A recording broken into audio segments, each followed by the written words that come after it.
This channel does not promote any violent, harmful, or illegal activities. All content provided by this channel is meant for an educational purpose only.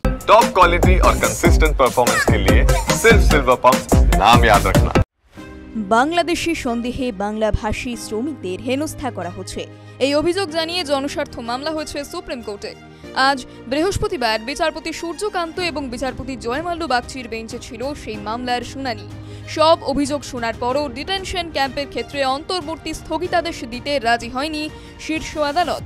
পশ্চিমবঙ্গের বাংলাভাষী পরিযায়ী শ্রমিকদের বিভিন্ন রাজ্যে হেনস্থার শিকার হতে হচ্ছে বলে এক গুচ্ছ অভিযোগ এসেছে গত কয়েক মাসে। দিল্লি, হরিয়ানা, ওড়িশা, রাজস্থান সহ একাধিক রাজ্যে বাঙালি শ্রমিকদের সন্দেহের বশে ডিটেনশন ক্যাম্পে পাঠানোর অভিযোগও উঠেছে। এদিন শীর্ষ আদালতে সেই অভিযোগের কথা তুলে ধরেন আইনজীবী প্রশান্ত ভূষণ। ওয়েস্ট বেঙ্গল মাইগ্রেন্ট ওয়েলফেয়ার বোর্ডের তরফে এদিন সওয়াল করেন তিনি।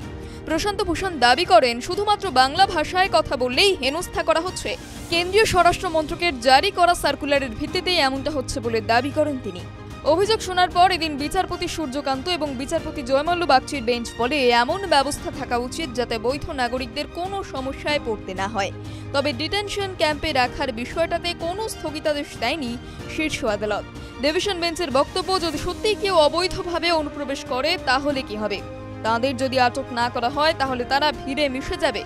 আইনজীবী প্রশান্ত ভূষণকে সুপ্রিম কোর্ট বলে যে এই বিষয়ে ওড়িশা, রাজস্থান, মহারাষ্ট্র, বিহার, উত্তরপ্রদেশ, ছত্তিশগড়, হরিয়ানা, দিল্লি এবং পশ্চিমবঙ্গের কাছে উত্তর চাওয়া হয়েছে।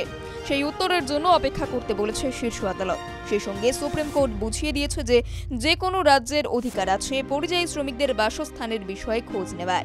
তাই শীর্ষ আদালতের বক্তব্য, কোনো অন্তর্বর্তী নির্দেশ দেওয়া হলে তার প্রভাব পড়তে পারে, বিশেষত যারা সত্যিই সীমান্ত পার করে ভারতে এসেছে, যাদের আইন অনুযায়ী ভারত থেকে ফেরত পাঠানো দরকার, তাদের পাঠানোর ক্ষেত্রেও সমস্যা হয়ে যাবে।